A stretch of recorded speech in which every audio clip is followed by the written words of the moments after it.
Professional Development here at ACCE, and I'd like to welcome you to our webinar today. Before I get started, I want to do a few housekeeping items. Please remember to place your phone on mute to avoid background noise. We really appreciate that.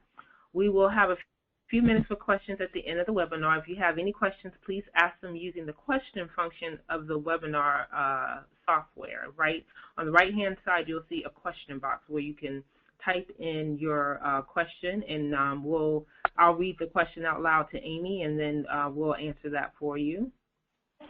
Third, the webinar is being recorded and should be on ACCE's website, on ACC University's webpage within the next few days. We'll also have Amy's presentation and materials available for download as well. So please look for those on our website within the next few days.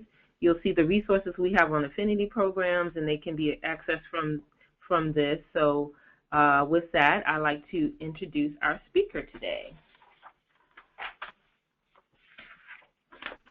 Okay, so we have Amy Smolik is the Marketing and Communications Manager of the Sioux Falls Area Chamber of Commerce. She holds a bachelor's degree in journalism and political science from South Dakota State University. She's been in the chamber industry since 1999. Amy, do you want to say a little more about yourself and get started?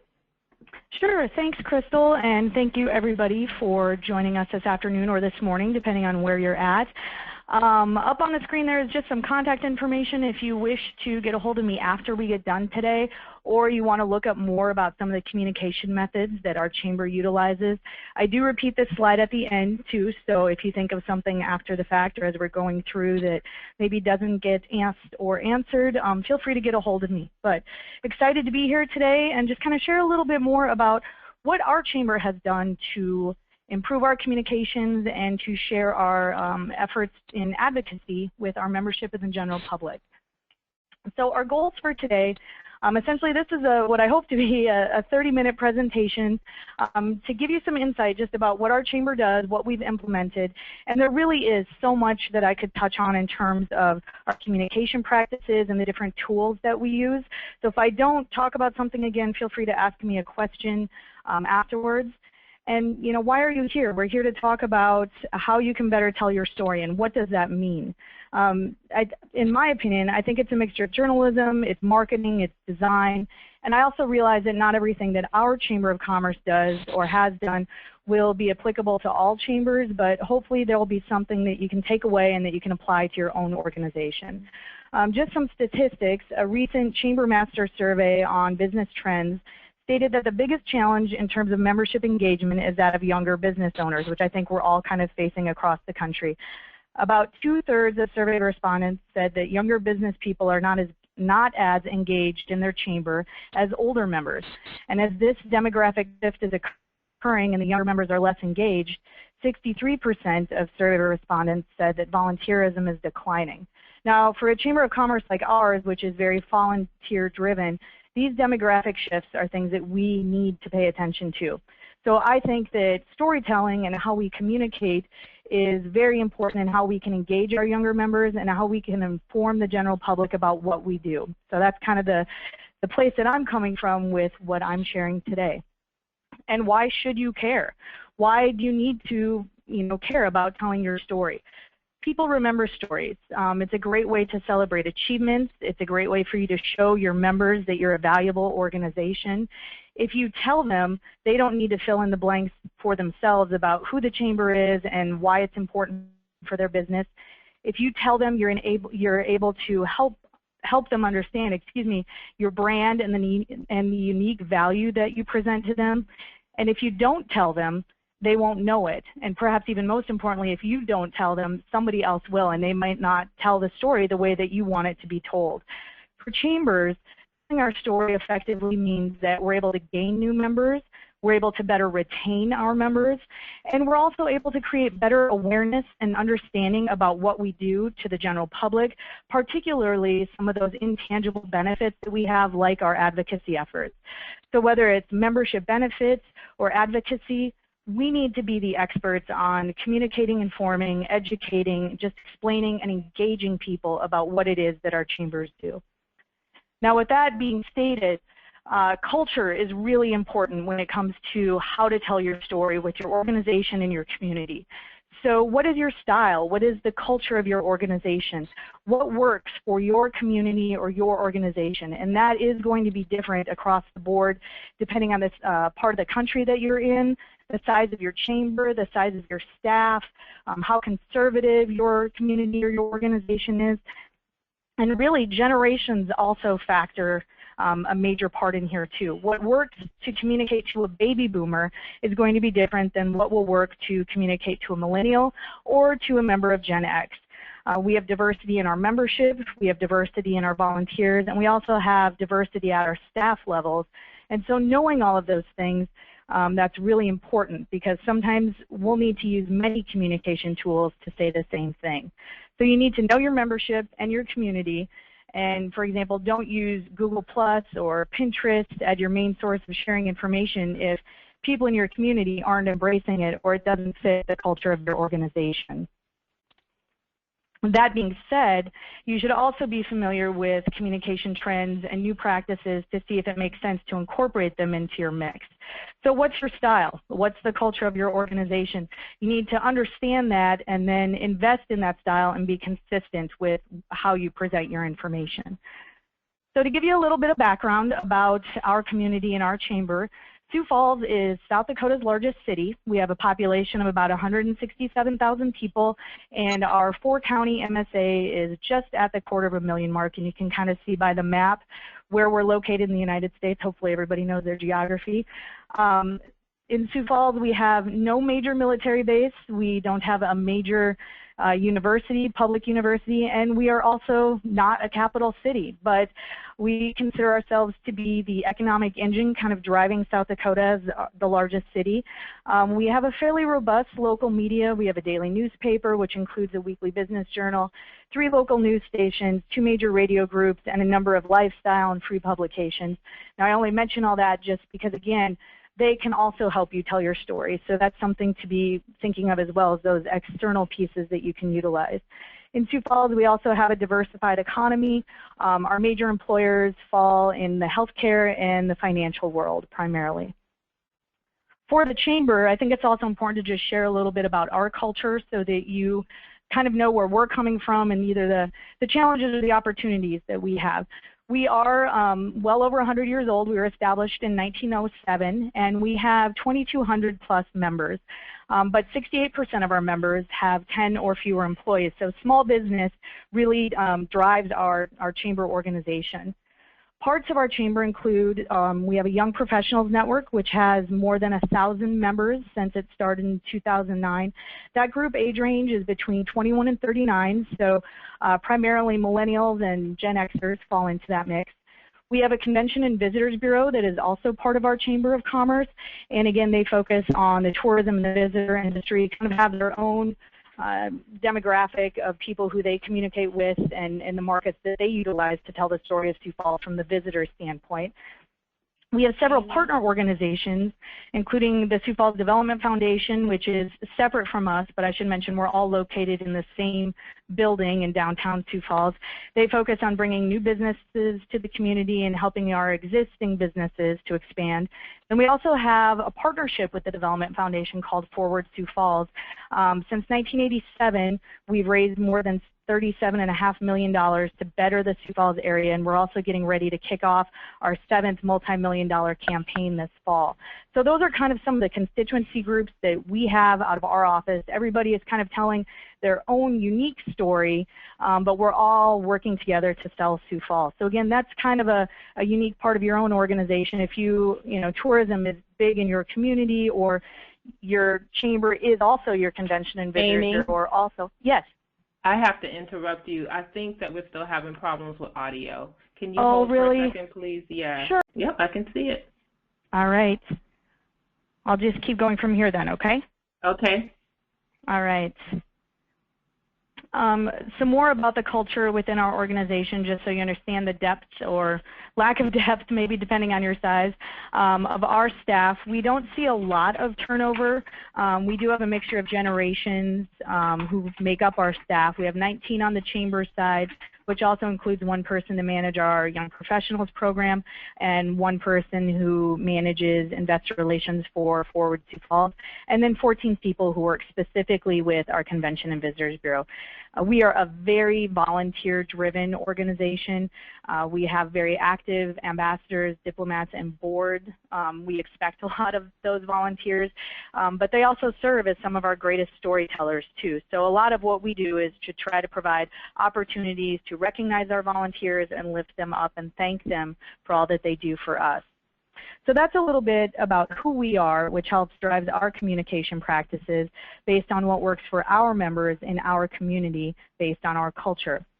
You know, there's that old adage that you have to communicate a marketing message 7 times before a prospect will buy.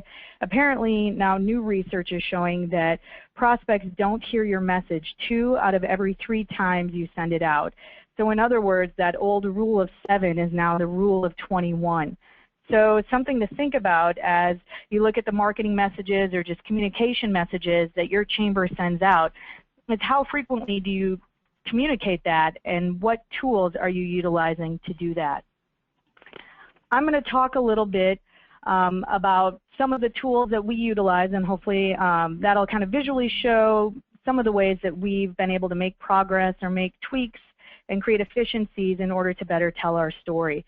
Pictured here is our monthly magazine, and we've had a monthly publication for well over 50 years. It's had a number of names and a number of different print styles, whether it was a newsletter or a tabloid or a magazine. We pretty much have done it all. When I started here at the Chamber, we had a tabloid newsprint piece that was inserted into our daily newspaper once a month, printed on newsprint. At the time, we had a circulation of about 35,000 at its highest point, which we thought was really good in terms of telling the Chamber's story to the general Sioux Falls area community. We were able to talk about all the things that we did and our members thought, and also just the general public. I'm just going to pop out of here for a second and go to our online digital publications so you can see what the old version of this look like. And this is, every year we do an annual legislative guide because lobbying and advocacy is very important to us. You can't see the lack of quality that we had with the newsprint on this digital version, but that was one of the challenges that we had, is that newsprint just didn't seem to give the feel that we wanted to have with our publication. So, you know, like many chambers, we had a message from our chair of the board, we had advertising. We also showcased a number of just different stories about different areas that we have in our chamber. We had calendars of events, recognized our volunteers, talked about advocacy, which again, you know, was very important as we were getting ready to kick off the legislative session. And this was our annual guide to Sioux Falls area legislators. So pretty cut and dried, pretty not a lot of space actually if you look at all the things that we're trying to squeeze in here. We recognize member anniversaries, we recognize new members. We also do ribbon cuttings and put those photos in our publication every single month. And then we just had a little more space to talk about our YPN or the app that we have. So, you know, pretty basic newsletter printed on newsprint. Then, you know, going back to how things continue to change, we continue to have a great working relationship with our daily newspaper, but you know, as you may be aware, the print industry continues to evolve, and they've had some challenges. So they had to make some decisions on their end to save costs, which then affected us in terms of losing our great circulation. And then the cost model that we had operated under for a number of years also changed too. Because of that, our model needed to evolve. So we were very fortunate that we had a great executive team from our volunteer leaders who believed that the time was right to invest in a change in moving from this newsletter into a magazine format. Again, as I mentioned, we were unhappy with the print quality and the perception that it gave of our organization and also of our community. We didn't think that it matched how we saw ourselves, and then also how we wanted to present ourselves to visitors to the community, to new members, to have sitting around, you know, on our members' desks or in their waiting rooms and have people look at that and see that's a premier business organization. We didn't feel that we were at that point, and that's what we wanted to have. The other thing is that we do communication surveys all the time on an annual basis. And over the years, you know, our members had asked for specific content enhancements, and we needed to make those enhancements. We needed to do better photos, have more photos of our events and activities, to have more information that members could submit, and opportunities to also explain how they can use their membership. We also wanted to do more in-depth features about our community and our members, and we also wanted to talk more about advocacy, but we really didn't have the space in the current format that we were at. So our volunteer leadership helped direct the change, and also we were fortunate again that the daily newspaper was willing to take the risk with us. So last September we debuted our new magazine. So I'm just going to again flip back out here, and you can see the difference between the two publications from the same issue. This is 1 year later. This is our magazine. And we went from a 20-page tabloid to a 56-page glossy publication. We were fortunate to get more advertisers. A lot of the information, again, very consistent, but it's the way that we packaged it that we feel really makes a stronger presentation of both our organization and our community as a whole.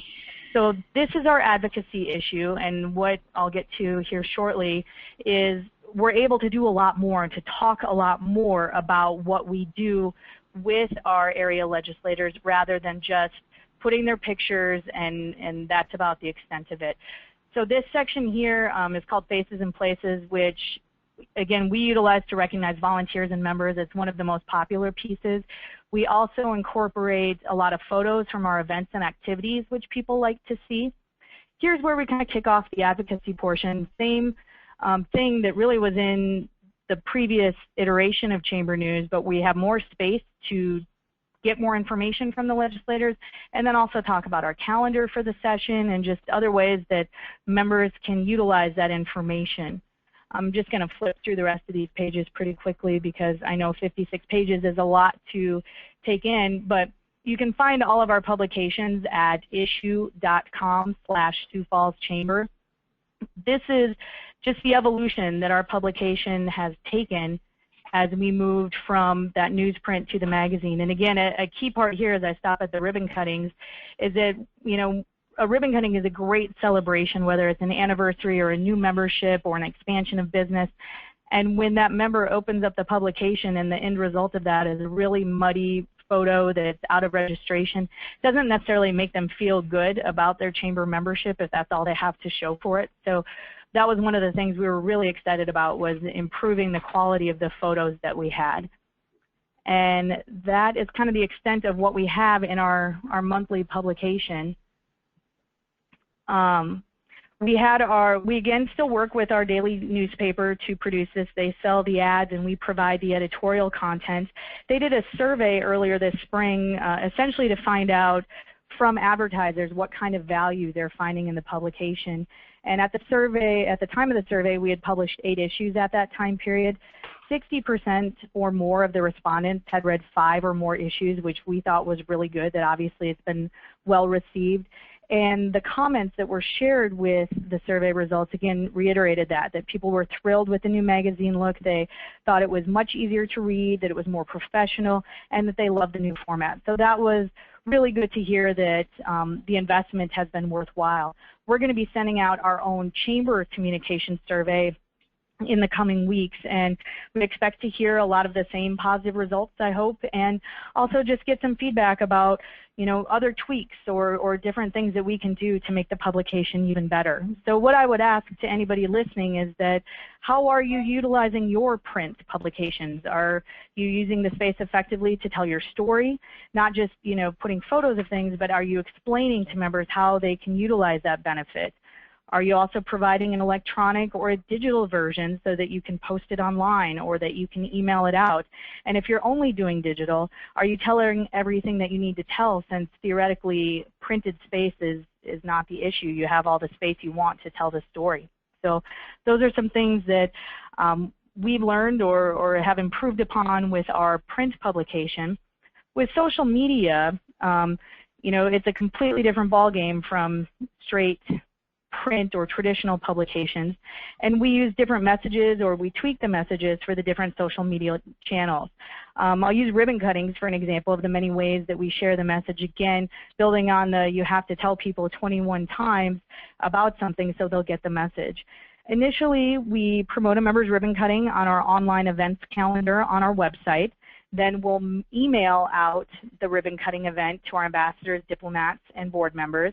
Then we utilize our Facebook and our Twitter followers. We share that information with them before the event happens so they know it's going to happen. After the ribbon cutting has happened, we post that photo on Facebook immediately. Then that same photo is published in our magazine.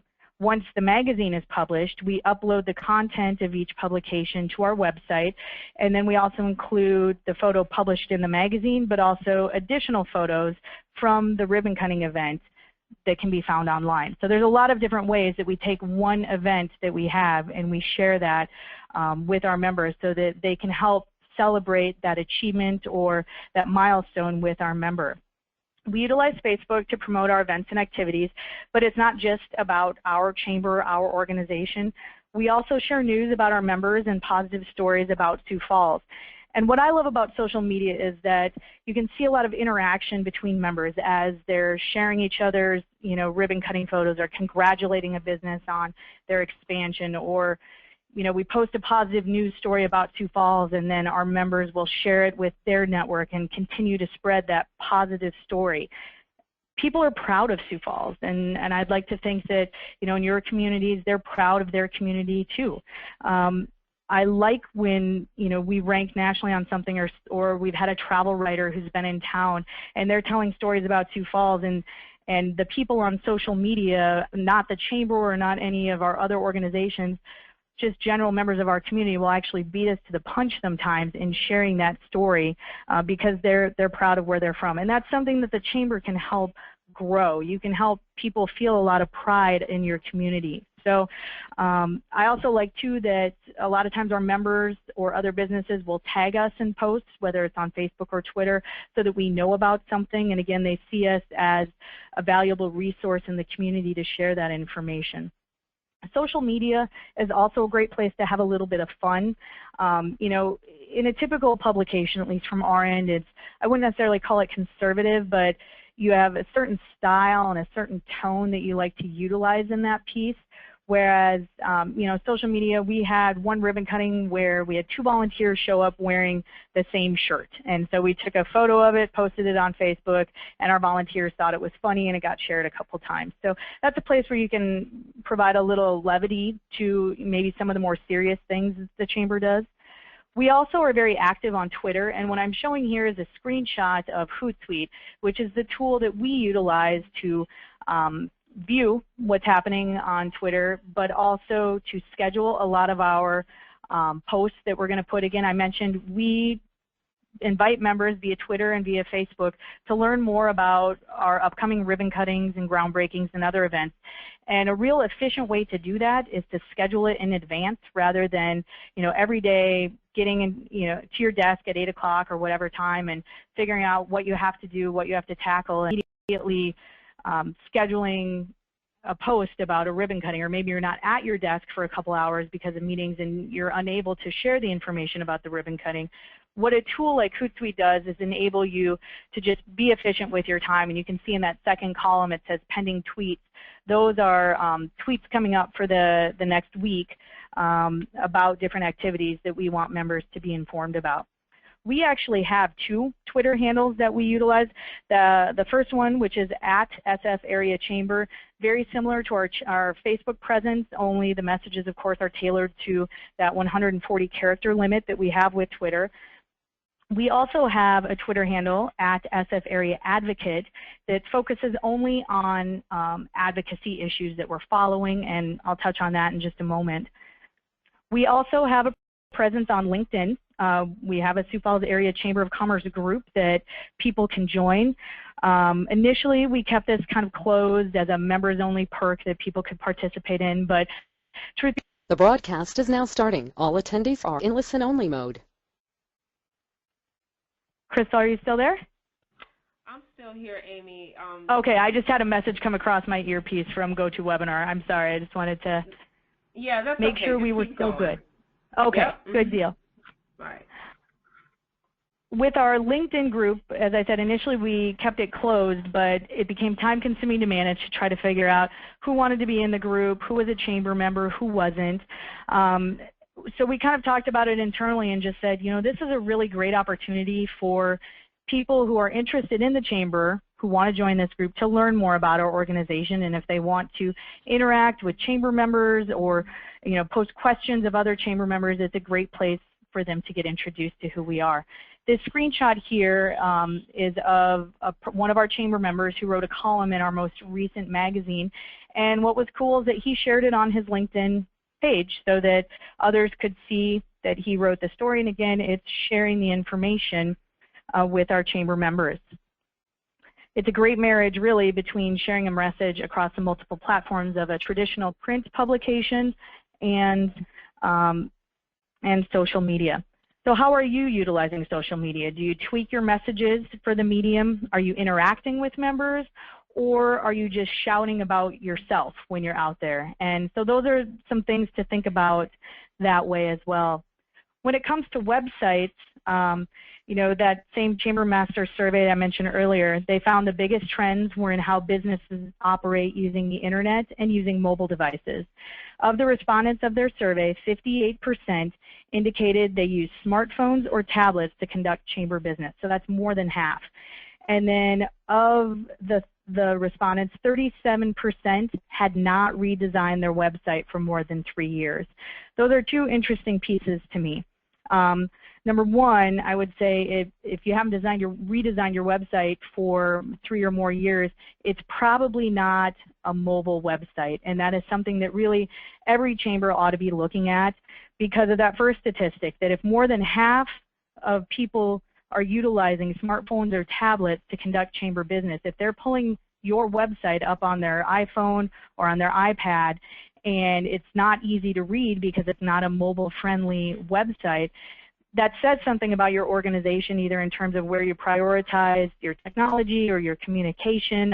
And again, searching on Google has become more important, that you utilize a mobile presence on the internet. So that is something that I would really encourage all chambers to make sure that they do that. And I will fully admit that we just converted ours over to a mobile design within the last 18 months as well. So I know it's a process. It takes a while to get there, but it's extremely important. I would also say with emails, people have email fatigue. You get hundreds of emails a day. The average email read time is anywhere from 15 to 20 seconds, and we have to figure out how to be sticky in that time period. How can we provide information that you will find relevant and pay attention to and not just hit delete? So some of the things we do on our side is we send out a lot of emails, and we know that, but we utilize listservs and define them by different categories so that our members are able to customize what they want to receive. We have a weekly publication called Quickly, which details 2 weeks of chamber activities and events, and if that's something that a member wants, they're able to receive that. But if they don't want to get a reminder about the upcoming mixer that we have or the luncheon that we have, they don't have to be on all of our lists. They can customize the information they want to receive from us.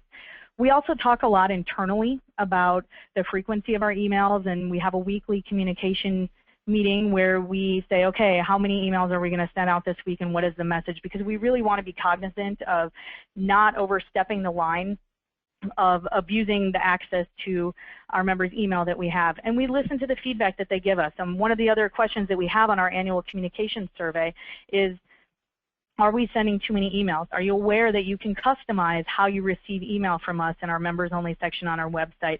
Again, we have to continue to tell people that so that they understand that they have some choices with that. We also have an app, and we actually developed that in part so that we could eliminate our printed membership directory. We've had it for about 2 years now, and I think it's been a good thing for us. It's been challenging somewhat, again, to make that change between we don't have a printed piece anymore and you need to go to our website and look up the online directory there, or you need to download the app on your phone. So change continues to evolve, and we continue to try and adapt. When it comes to advocacy, we have really made a lot of changes in that area. Maybe not necessarily huge changes, but we've made deliberate attempts to be strategic with the information that we share about our advocacy efforts. And a lot of it really stemmed from about 2 years ago. We hired a new public affairs director and lobbyist, and he was very open to some new ideas and some new ways of thinking, and he is a baby boomer. So it doesn't really matter what generation you come from. You just have to have an open mind about the many ways you need to communicate. We developed a three-pronged approach to our advocacy communication, essentially using traditional media or traditional publications like our monthly magazine. We also utilize social media, and we utilize electronic communication to really a lot of times tell the same thing, but change the message based on the way that we're delivering it. We were already attending all of our city council, school board, and county commission meetings, but by incorporating Twitter at that @SF Area Advocate handle, we were able to share in real time information that was taking place at those meetings, and again reinforcing to our members that we are a resource and almost an expert on what's taking place at the local and state government level. That Twitter handle is exclusively about things taking place with advocacy, and we've built up a steady stream of followers who are following that handle because they're interested in that as well. It's also nice when we're at different events or activities that are more advocacy based. We do an annual legislative breakfast, or we hold legislative coffees with our elected officials during the legislative session. We're able to live tweet those events, and then we can utilize hashtags specific to the event, as well as interact with the elected officials who are participating or might be in the audience. Again, having that dialogue outside the event that's actually taking place. We also utilize our website to highlight all of the things we're doing with our advocacy efforts. We post our policies and our annual platform statements, and we also have developed issue briefs, and there's a screenshot there of what that is. But we have a person on staff who is responsible for researching and studying issues and then compiling that information in an easy-to-read brief. And we put that information out there so our members know that we are a resource for advocacy issues that affect their business. We want to be seen as that resource and to be a non-biased way for them to get information. But we utilize the web as a way to share that information. That by the same token, we will often take those issue briefs and tweak the information a little bit and publish it in our monthly magazine. So we're not necessarily reinventing the wheel or having to develop a ton of new copy, but just utilizing the different communication tools that we have available to us.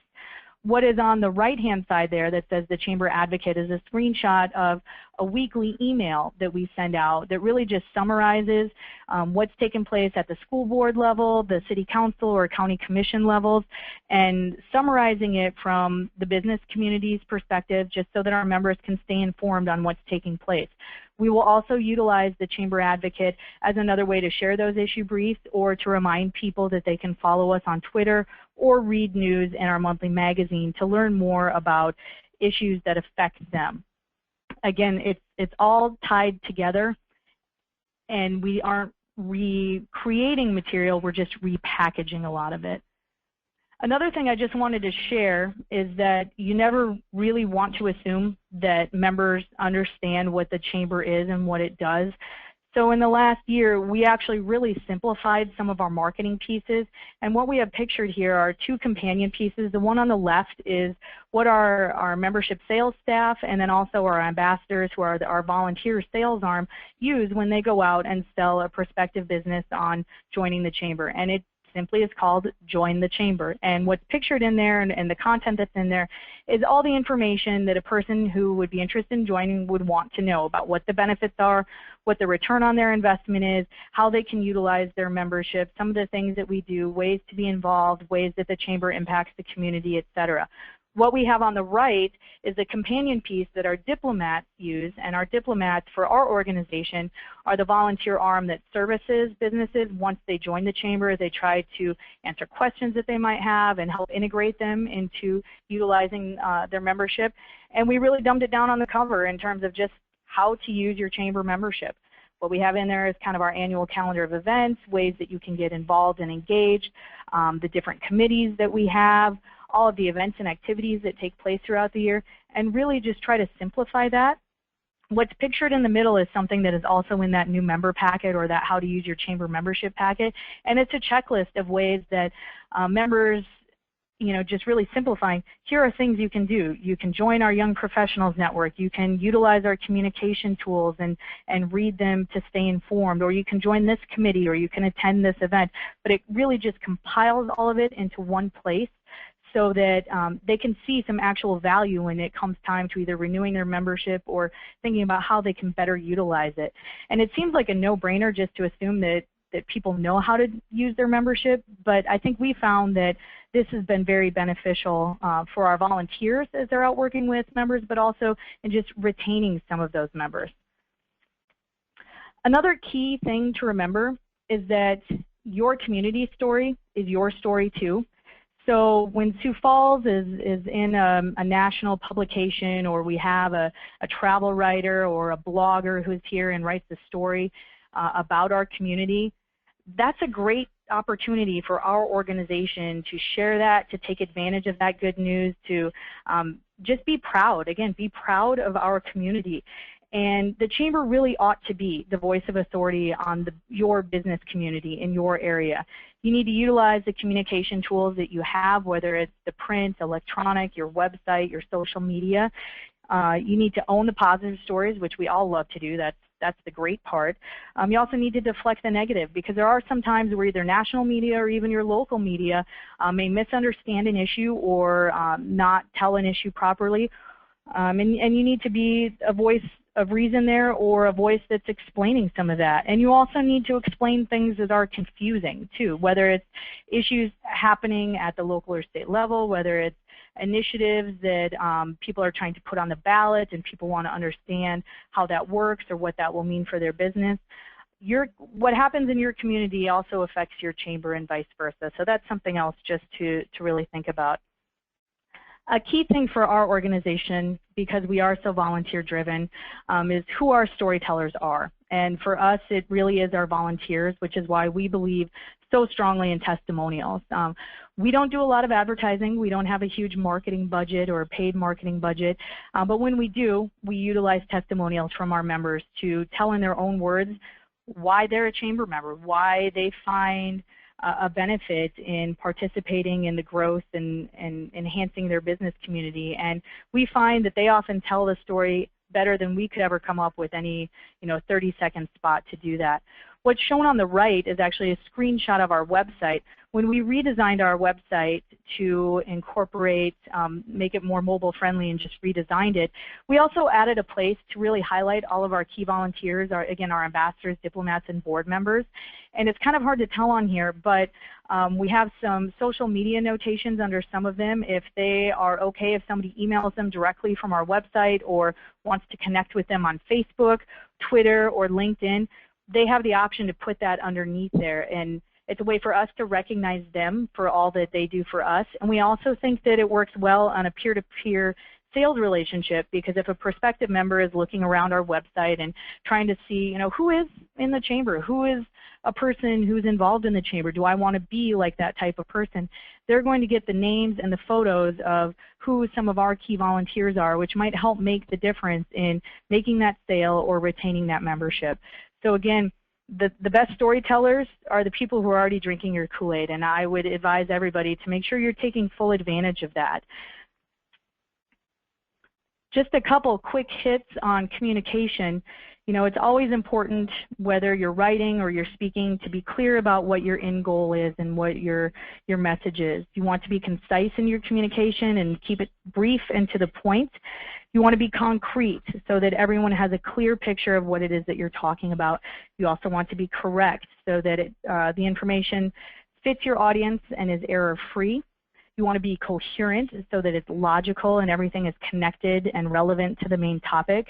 You want to be complete to ensure that you're answering all of the information that a person would like to know, and that you also include a call to action. You want to be courteous so that you're friendly, you're open, you're honest. and you want to be credible. And I think that's a key thing that chambers of commerce just in general already have. We're seen as a credible organization, and the communication that comes from us is often seen that way as well. But we need to make sure that we maintain that. And sometimes you also can utilize a lot of creativity when you are telling your story. So I have just a few takeaways, some things to think about. Have you defined the role of your chamber in your community? Again, what is your culture? What works for you in your community? What methods can you utilize? Another thing to think about is asking your members what they want from their membership. If you know what they want, you can better communicate that information to them and better deliver on what their expectations are. Have you also shared with your members how they can use their membership? Sometimes you just need to tell them. And are there any small incremental changes that you can make now that will have an impact in how you tell your story 6 months from now? Another key thing is, be aware of what communication tools are out there. Can you eliminate anything to make your life easier, if you will, or to better tell your story because it's no longer effective? Some other resources that I would point out when it comes to communication, ACCE and the Help University and the other webinars that they've done, huge resources for all of us in the chamber industry. We also have, our state chambers of commerce, our regional chambers of commerce, the U.S. Chamber, the SBA. There's a variety of social media groups that are dedicated just to chambers of commerce, whether it's the ACCE LinkedIn group or the Chamber of Commerce Professionals group that's on Facebook. There's a lot of help for us out there to bounce ideas off of or to see what others are doing in their community and see how you can implement it into your own. Again, how can you create more efficiencies to save yourself time or money? And no matter how big your chamber is, that is important. Lastly, change is inevitable. Whatever is coming next on the horizon, it's going to change what we're doing today. And whether that's changes in demographics with younger business owners becoming more prevalent in our community, new social media tools that we can utilize, changes in technology, changes that happen in our community's culture or leadership, these are all things that are going to affect our chambers, and how we deal with it will partially determine our success. So change is inevitable, just be aware of it. And I would say that is the short and sweet version of some of the ways that our chamber has utilized new technologies or old communication tools to tell our story. There on the left is a lot of the ways that you can see the communication practices that we are using. And my contact info is on the right. I'd be happy to answer any questions. I'm in no rush to get out of here. So appreciate you listening, and thanks for all you do. I know if you're in the chamber industry, you're working hard. Okay, Amy, thank you so much, and I really appreciate your patience with our technical difficulties. I think some people were eventually able to hear. I did put in the chat box, if you had any questions, you could go ahead and type them in. I have not received any questions as of yet, but you do have Amy's email information and contact information if you have some direct questions for her. We will provide a copy of her slides along with the video recording, and we will edit the recording. For those of you who missed some of it because you couldn't hear and it popped in, we will definitely have the full recording available for you. Amy, thank you so much for your time and patience, and I hope to meet you in person. Sounds good, Crystal. Thank you, and thank you again, everyone. Thank you. Have a good day.